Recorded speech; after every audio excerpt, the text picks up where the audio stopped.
మీరు సహకరించాలి తెలంగాణ కొరకంటే ఇదే RK7 నుంచి ఇక్కడే మనం మీటింగ్ పెట్టుకొని సమ్మెకు పిలిపించాం.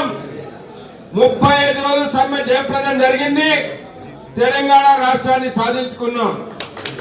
అందుకే మళ్ళీ ఈ RK7 నుంచే సింగరేణి రక్షణ, కార్మికుల హక్కుల రక్షణ కొరకు ఈ యొక్క పోరాట కార్యక్రమాన్ని ప్రారంభిస్తా ఉన్నాం. ఏంటి ఇవాళ సింగరేణిలో రక్షణ ఏం జరుగుతా ఉంది? సింగరేణిలో మన కొమరయ్య గారు చేసిన అగ్రిమెంట్ ప్రకారం కార్మికుడు దిగిపోతే కొడుకు జాబ్ ఇచ్చేటటువంటి తండ్రి కొడుకుల ఉద్యోగాలు ఉండే. ఆనాడు చంద్రబాబు నాయుడు ప్రభుత్వం సింగరేణి నష్టాల్లో ఉందని దాన్ని ఆపేశారు.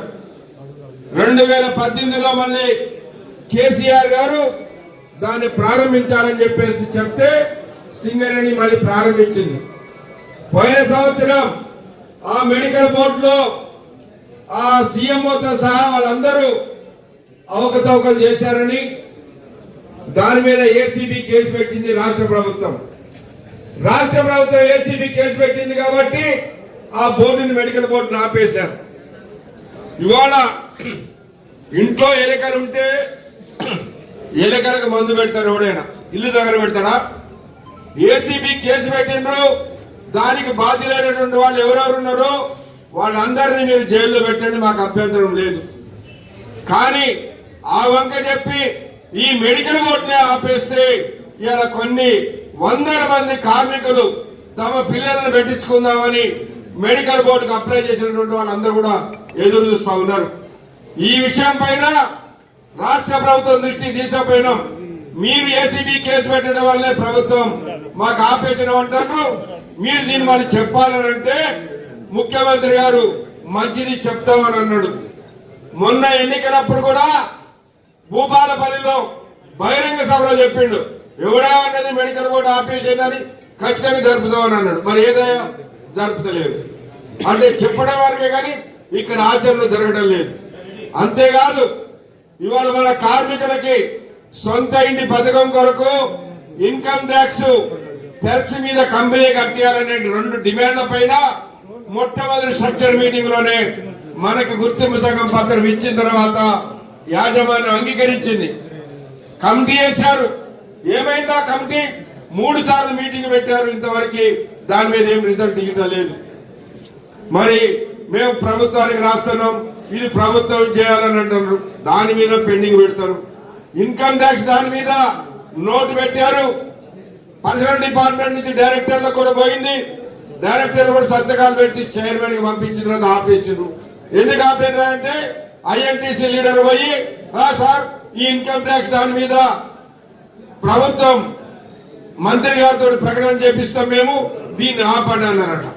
మరి ఏదైనా మీరు ప్రకటన చేపిస్తలేరు, సంవత్సరం అవుతుంది దగ్గర ఇంతవరకు ప్రకటన చేపి మంత్రితోటి కంపెనీ ఇచ్చేదాన్ని ఆపుతారు.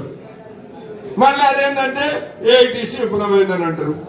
ఏ విఫలమైన మీరు చెప్పండి. ఇలా కార్మికుల సమస్య మీద రాజీ లేకుండా పోరాటం చేయడంలో విఫలమైనవా, లేదా మీలాగా అవినీతితనంలో ఏమన్నా ఇది చేసినవా చెప్పండి. ఇవాళ మీరు ఆలోచన చేయండి. ఏదైతే ఇవాళ సింగరేణిలో ఈ సమస్యలు ఇవే కాదు, ఇంకా కొన్ని పెండింగ్ సమస్యలు ఉన్నాయి. మైనింగ్ స్టాఫ్ సమస్య ఉన్నది, ఓవర్మెల్ల ప్రమోషన్ సమస్య ఉన్నది. అదేవిధంగా క్లర్కల్ రిక్రూట్మెంట్ జరపాలి. 1 సంవత్సరం పైన అయింది క్లర్కల్ రిక్రూట్మెంట్ కి వాళ్ళు నోటిఫికేషన్ ఇచ్చి. ఎందుకు ఆపుతున్నారా? గత ప్రభుత్వం ఏం చేసింది? గతంలో ఉన్నప్పుడు సింగరేణి కార్మికులు తీసుకోకుండా క్లర్కలుగా బయట నుంచి లక్షల రూపాయలు తీసుకొని 2 సార్లు క్లర్కల్ టెస్ట్ పెట్టి తీసుకున్నారు. మనం వచ్చిన తర్వాత అట్లా బయట నుంచి తీసుకోవడానికి వీల్లేదు. మా కార్మికులే చాలా మంది డిగ్రీలు ఇంజనీరింగ్ చదివిన ఉన్నారు, వాళ్ళనే తీసుకోవాలని చెప్పేసి మనం కొట్లాడితే నోటిఫికేషన్ ఇచ్చిండ్రు. నోటిఫికేషన్ ఇచ్చి ఇప్పుడు అమలు చేస్తలేరు. ఏమయ్యా అంటే ఎవడో కోర్టుకు పోయింది అంటాడు. కోర్టుకు పోతారా? పోతే ఏమైంది? అవి పక్కన పెట్టు, ఆ పోస్టులు మిగిలిన ఫిలప్ చేయమంటున్నాం, అది చేయటం లేదు. అంతేకాకుండా ఇలా కొత్త బాయలు రావడం లేదు.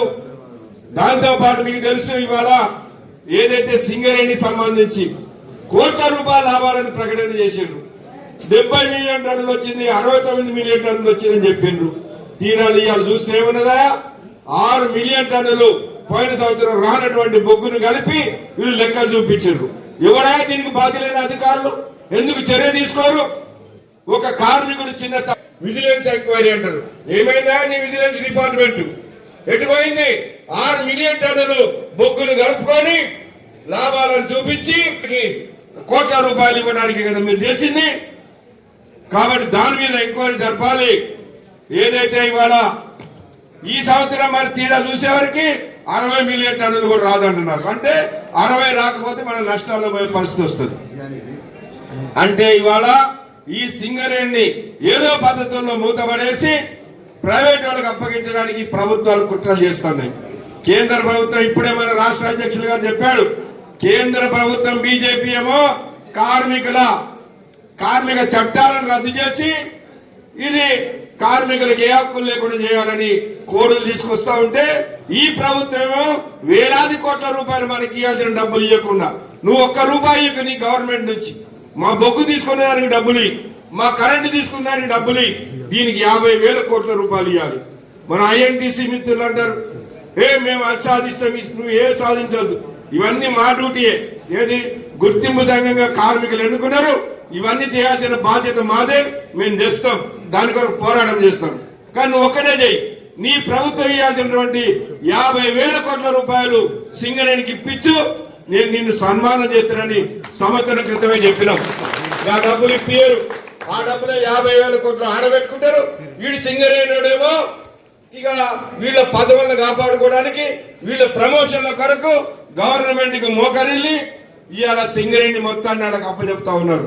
వేలాది కోట్ల రూపాయలు ఈ యొక్క ఓసీల కుంభకోణాలు జరుగుతూ ఉన్నాయి టెండర్లలో. ఏమైందయా మొన్ననే నైని మైన్ మీద మరి కుంభకోణం జరిగిందని పేపర్లో వస్తే దాన్ని రద్దు చేసింది.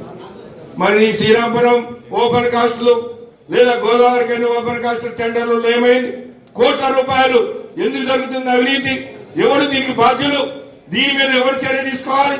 అంటే ఇవాళ సింగరేణిని అటు కేంద్ర ప్రభుత్వం ఆ విధంగా చేస్తే కొత్త బాయిలు ఇవ్వకుండా వాళ్ళు యాలం పాట పెడితే ఈ ప్రభుత్వం ఏమో మనకి ఇవ్వాల్సిన డబ్బులు ఇవ్వకుండా ఈ టెండర్లలో కుంభకోణాలు చేసి సింగరేణిని సర్వనాశనం చేయడానికి వీళ్ళు సిద్ధమయ్యారు. కాబట్టి ఇవాళ ఏఐటీసీ యూనియన్ ఈ సంఘం పుట్టిందే ఆనాడు 100 సంవత్సరాల నాడు సింగరేణి కార్మికుల హక్కుల రక్షణ కొరకు ఎంతో మంది నాయకులు త్యాగాలు చేసి ఆనాడు యూనియన్ పెట్టి పోరాటం చేసి సింగరేణిని ఈ విధంగా తీసుకొచ్చారు. 92, 93లో సింగరేణి నష్టాలు వచ్చి బిఎఫ్ఆర్ కు పోయినప్పుడు కూడా మన ఏఐటీసీ యూనియన్ నాయకుడు కమ్రేడ్ కొమరయ్య గారి మొత్తం సింగరేణి తిరిగి ఆనాడు సింగరేణి రక్షించుకున్నాం. సింగరేణి ఎప్పుడు నష్టాల్లో ఉన్నా, ఎప్పుడు కష్టాలు వచ్చినా ఈ సింగరేణిని కాపాడటానికి ఏఐటీసీ యూనియన్ ముందుంటది ఎప్పుడైనా. అదే పద్ధతుల్లో ఇవాళ కూడా మళ్ళీ సింగరేణికి చాలా కష్టాలు వచ్చినాయి. మన పేపర్లలో చూసి లాభాలు వచ్చినాయి అని అనుకుంటున్నాం. కానీ సింగరేణికి భవిష్యత్తు లేని పరిస్థితి. సింగరేణిలో 6-7 వేల మంది కార్మికులు ఎక్కువ ఉన్నారని డిపెండెంట్ ఎంప్లాయ్మెంట్ ని ఆపేసేటువంటి ప్రమాదం ఈ ప్రభుత్వం తీసుకొస్తుంది. కాబట్టి డిపెండెంట్ ఎంప్లాయ్మెంట్ కొనసాగాలి, మెడికల్ బోర్డు కొనసాగాలి. అట్లనే ఏదైతే మన ఈ సొంత ఇంటి పథకం కానీ, ఇన్కమ్ ట్యాక్స్ సమస్య కానీ, మన మైనింగ్ స్టాఫ్ వాళ్ళ సమస్యలు కానీ, క్లర్కల్ రిక్రూట్మెంట్ కానీ వీటన్నిటి మీద పరిష్కారం చేయాలని నిన్ననే మీరు 17వ తారీఖు నాడు మెమరాండం ఇచ్చారు మేనేజ్మెంట్.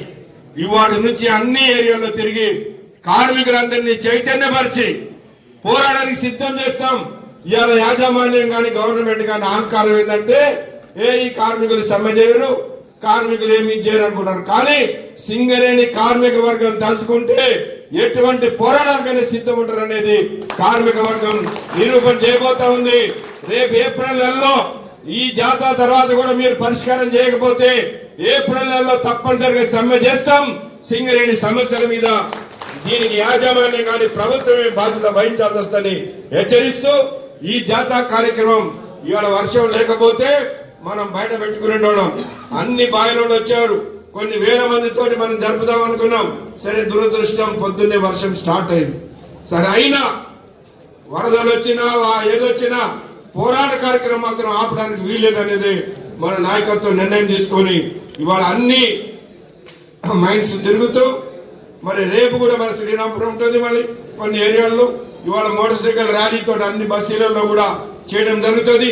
కార్మిక వర్గం ఏ యూనియన్ లో ఉన్నా, ఏ పార్టీలో ఉన్నా మన హక్కుల కొరకు మనందరం ఐక్యంగా పోవడానికి సిద్ధం కావాలని విజ్ఞప్తి చేస్తూ మాకు అవకాశం కలిగింది. మీ అందరికీ ధన్యవాదాలు.